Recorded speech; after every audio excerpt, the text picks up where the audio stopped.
Halo, teman-teman masih bersama Piki dan Prof. Edi kan? Prof. Edi, kadang Piki kesel sama orang yang sudah jahat sama kita, tapi masih memerlukan bantuan kita. Sebenarnya, apa sih yang harus kita lakukan? Nah, kalau begitu, apa yang akan dilakukan Piki ketika ada orang yang seperti itu? Apakah orang tersebut sudah meminta maaf kepada Piki? Sudah sih, Prof.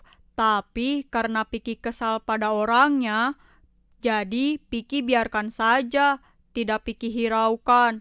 Piki tidak mau bicara sama dia, Prof. Yang dilakukan Piki juga kurang tepat. Kalau sikap Piki seperti itu, apa bedanya sama orang tersebut? Kita harus menolong orang walaupun orang tersebut pernah jahat kepada kita. Orang yang meminta maaf atas kesalahannya adalah orang yang sangat hebat. Tetapi lebih hebat lagi orang yang mau memaafkan kesalahan orang lain. Tapi Piki itu kesal pada orangnya, Prof.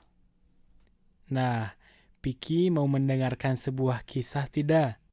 Kisah apa, Prof? Pada suatu hari, Rasulullah Shallallahu Alaihi Wasallam berkumpul dengan para sahabatnya.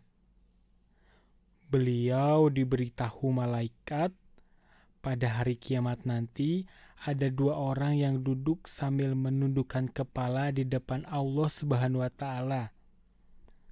Salah satunya mengadu kepada Allah untuk meminta Allah mengambil kebaikan dari orang di sampingnya.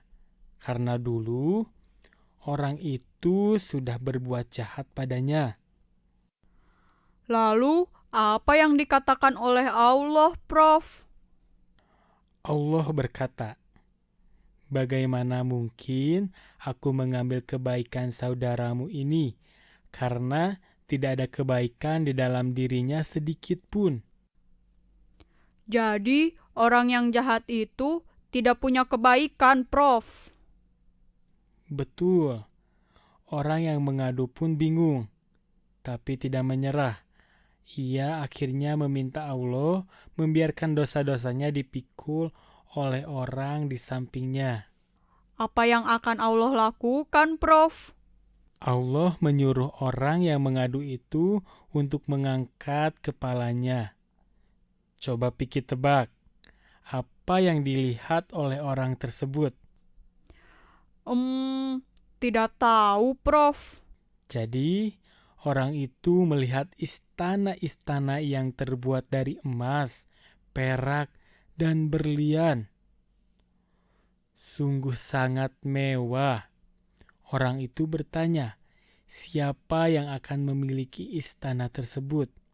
Apakah Nabi Allah? Atau orang yang paling jujur? Atau orang yang meninggal setelah berjuang?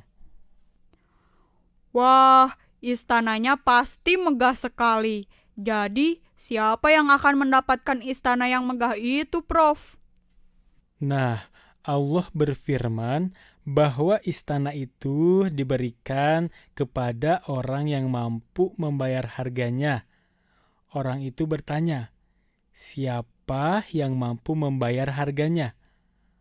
Allah menjawab bahwa orang itu pun bisa membayar harganya. Caranya sederhana sekali, Piki.